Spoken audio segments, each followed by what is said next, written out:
नमस्कार। स्वागत है आपका द न्यूज लॉन्चर पर। मैं हूं अशोक वानखड़े, लेकर आया हूं आपका अपना कार्यक्रम द एक्सरे। एक खबर है और खबर चौंकाने वाली है। उत्तर प्रदेश से है। जब से दिल्ली में मोदी जी आए हैं, या गुजरातियों का राज्य है, और यूपी में तब से योगी का राज्य है। लखनऊ और दिल्ली के बीच में तलवारें हमेशा खींची रहती है,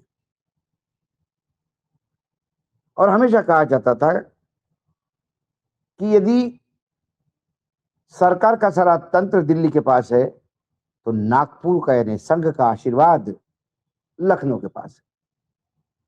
लेकिन जो खबर आई वो बड़ी चौंकाने वाली है। क्या योगी को और केशव मौर्य से बंद कमरे में बात करके मोहन भागवत जी ने दोनों में समेट करने का प्रयास किया? यहां अमित शाह जी का आदेश सीधा सीधा उनको सुनाया, क्योंकि इनके बीच ब्रिजेश पाठक ने जो मोर्चा खोल दिया वो कुछ और संकेत देते हैं। बहुत सारी घटनाएं हुई है, एक एक करके हम इसको एक से में देखते हैं। गुरुवार को ही संघ प्रमुख मोहन भागवत ने यूपी के डिप्टी सीएम ब्रिजेश पाठक से भी अलग से मुलाकात की।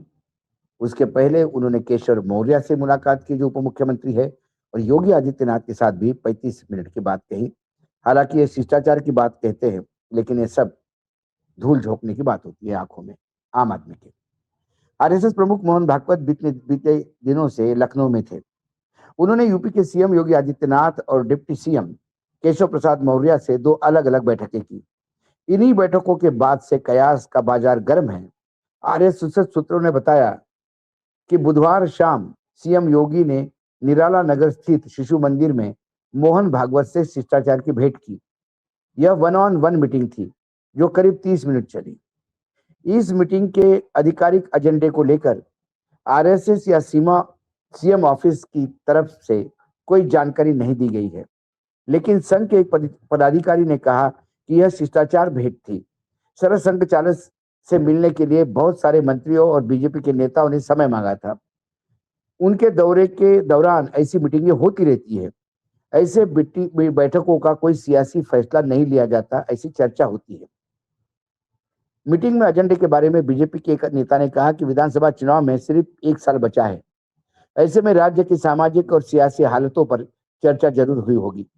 उन्होंने कहा कि यूपी सरकार और बीजेपी संगठन दोनों चुनावी मोड में आ गए हैं। राज्य में कैबिनेट फेरबदल की भी उम्मीद है। योगी के मुलाकात के कुछ घंटों बाद गुरुवार सुबह डिप्टी सीएम केशव प्रसाद मौर्य से भी उसी जगह पहुंचकर संघ प्रमुख से मुलाकात की। यह मीटिंग भी करीब करीब 30 मिनट चली।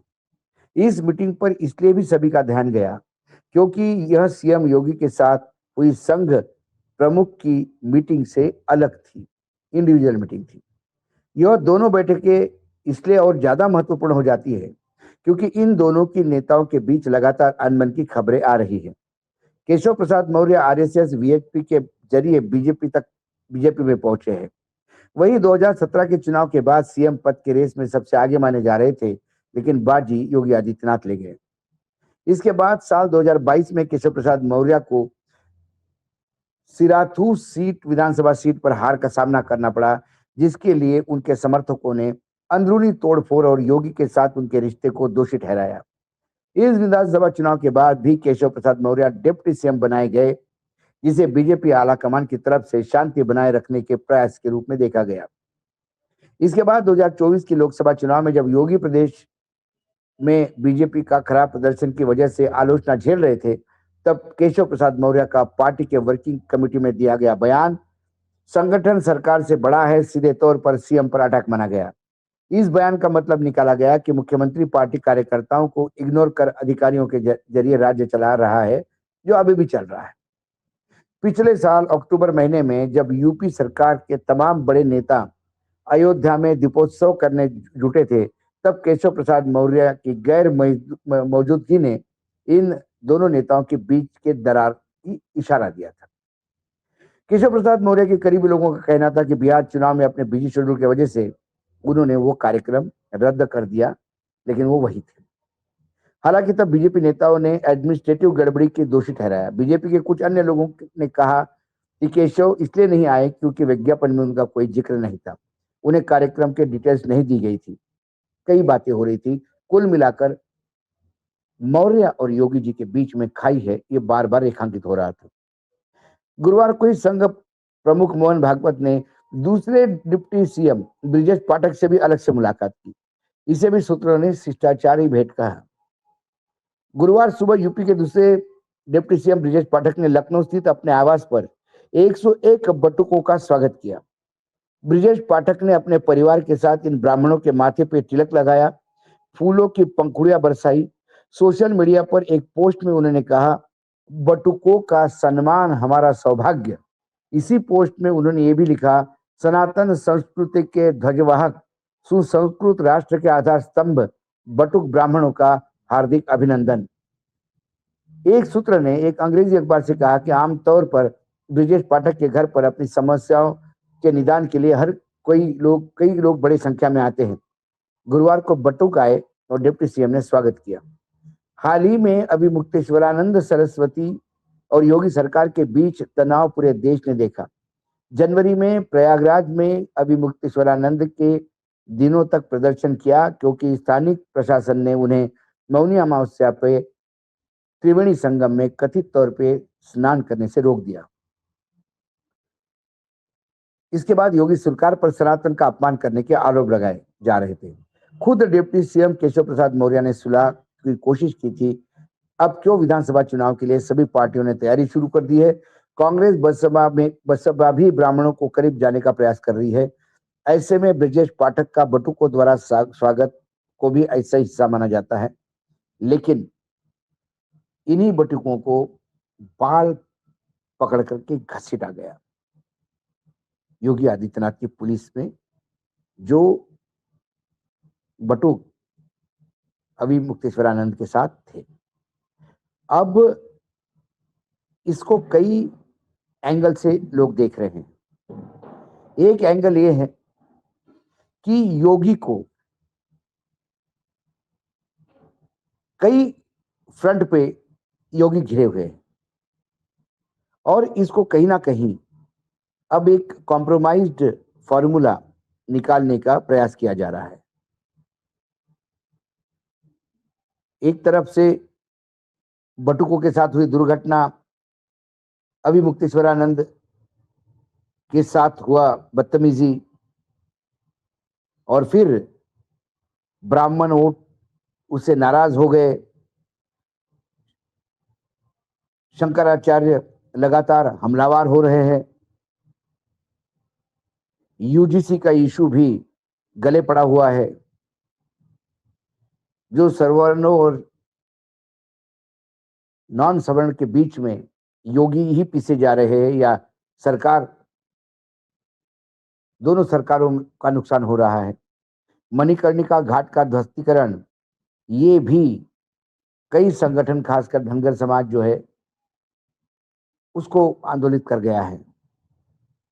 इन तमाम बातों को लेकर क्या संघ चालक जो है पैच, इन तमाम बातों को लेकर क्या संघ चालक मोहन भागवत जी ने कुछ संदेश लाया था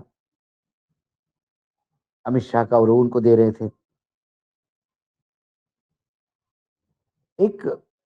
कई बार हमारे न्यूज लॉन्चर पे हम अभिषेक उपाध्याय जी का जिक्र करते हैं, जो बहुत मांझे हुए पत्रकार है। उनका सोशल मीडिया पे ट्वीट आया और वो ट्वीट बहुत कुछ बताता है। एक्स प्लेटफॉर्म पे आप वो देख सकते हैं स्क्रीन पर। बड़ी खबर, प्रयागराज में बीजेपी का दीनदयाल उपाध्याय प्रशिक्षण महाअभियान, बैनर पोस्टर से गायब हो गए योगी आदित्यनाथ का नाम। बैनर में राष्ट्रीय अध्यक्ष नितिन नवीन, पीएम मोदी भी, पूर्व अध्यक्ष जेपी नड्डा, गृह मंत्री अमित शाह और डिप्टी सीएम केशव मौर्य भी। ये बटुक ब्राह्मणों का शाप है। यह घटते हुए कद की पहली माप है और उन्होंने कुछ फोटोग्राफ नक्की किए हैं, वो आप उसमें देख सकते हैं।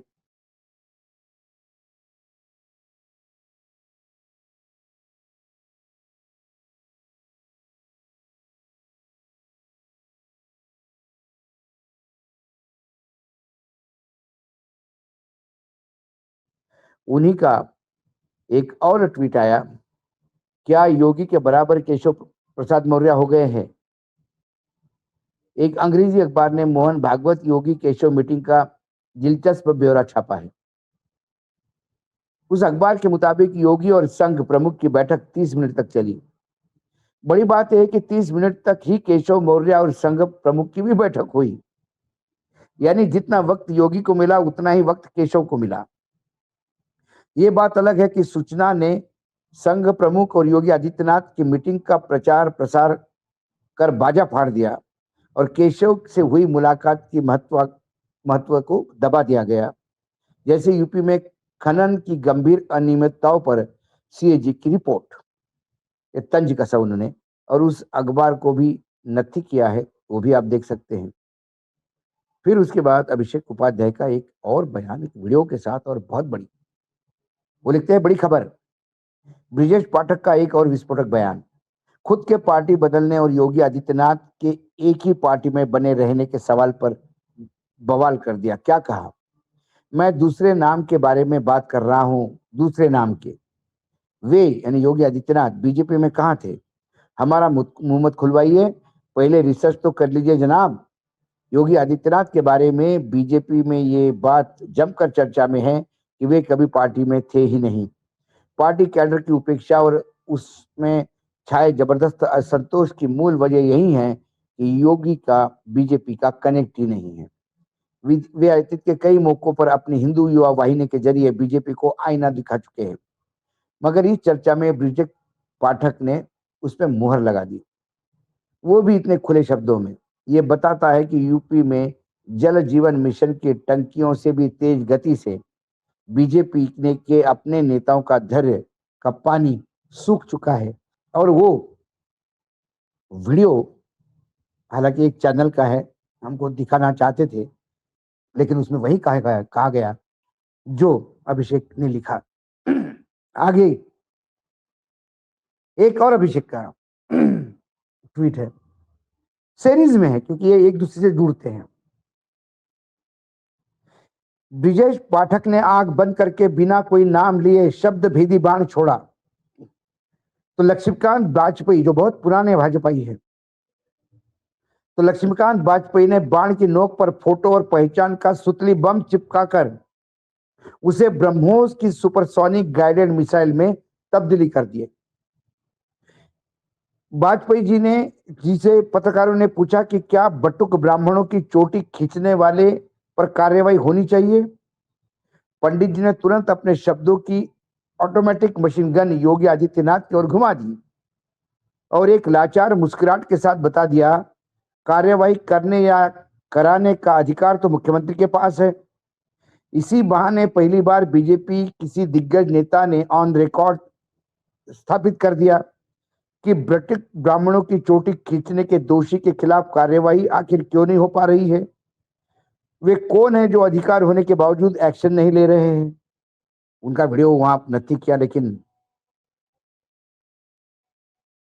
हम क्योंकि किसी और की प्रॉपर्टी है तो हम निकाल नहीं सकते। कुल मिलाकर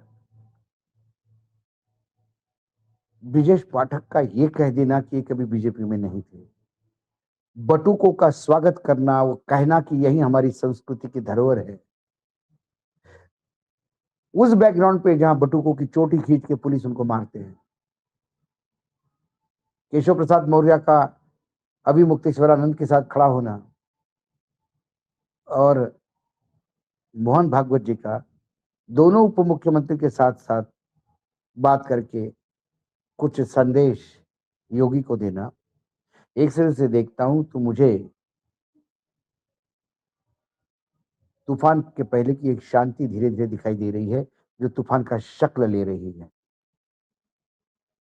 योगी जी के लिए आने वाला समय बहुत संकट का है।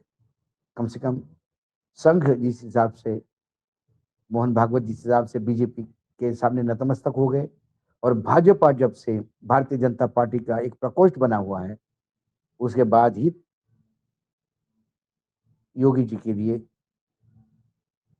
गोरखपुर का रास्ता टोल फ्री करवा दिया गया था। आज एक्सरे में इतना ही, कल फिर आता हूं किसी विषय के साथ। तब तक के लिए नमस्कार। देखते रहिएगा द न्यूज लॉन्चर।